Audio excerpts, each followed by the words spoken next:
government. The Linda Mwananchi Brigade are in Sindo. The political rally is very successful.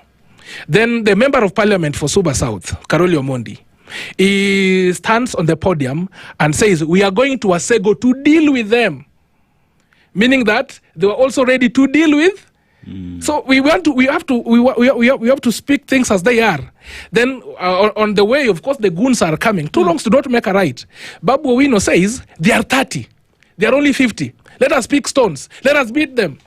It was live on TV. Let us pick stones. Let us go. So whatever is good for the, of course, that is not the correct political statement to make. But when we look at the law, we have to look at it not from our political divides.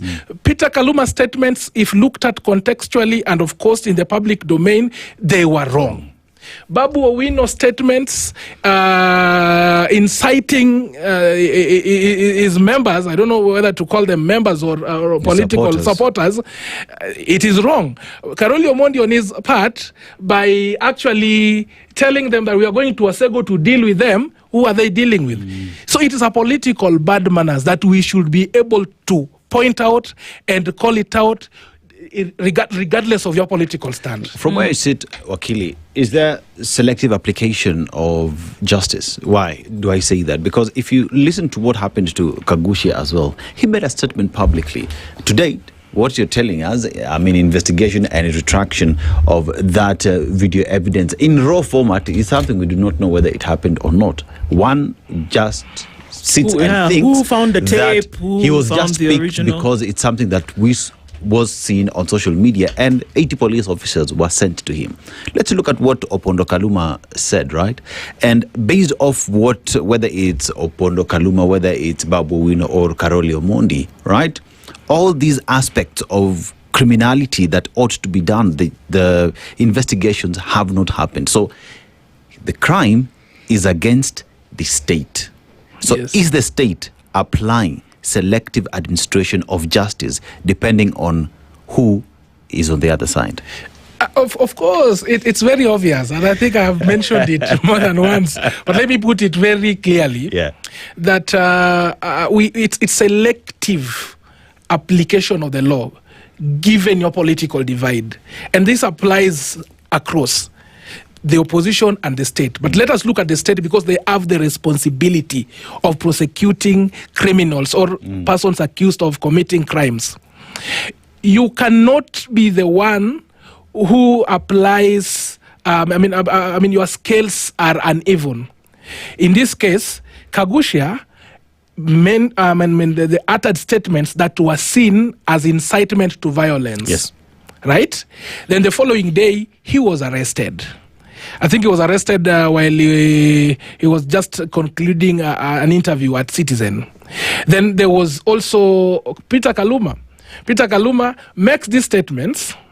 There is no iota of steps that has been made by the government even to investigate, even to arrest him. I think it would have been proper so that even as investigation, because I see mostly the IOs when they go to court, they ask for time to investigate. And what happens during that time? They can ask the court to have you in for maybe days as they do their investigations. But why is this not happening? It's because of their political alliances with the government. And that tells you that our independent bodies are not as independent as we perceive them or as the Constitution dictates. That is the context of Constitution without constitutionalism. We have so many laws. Our problem is just letting the law work. We always have a way of interpreting the law to suit our own interests. So that is why those who are in government, the action may not be as fast as those who are in the opposition.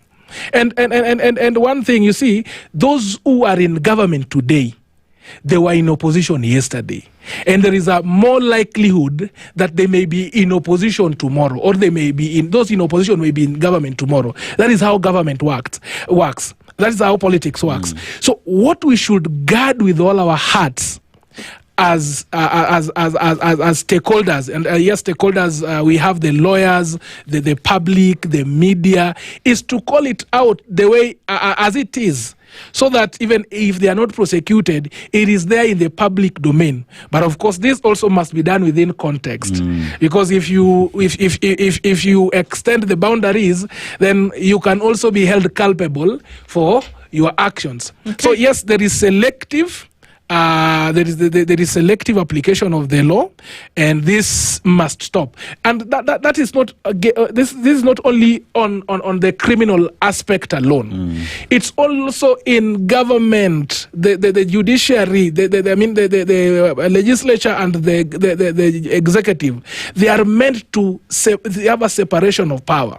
But if you see politicians come out and they tell you that we were bribed to do this, and these are the same people we expect to make laws, and these laws we expect them to be interpreted. No wonder there are so many laws that are being declared unconstitutional.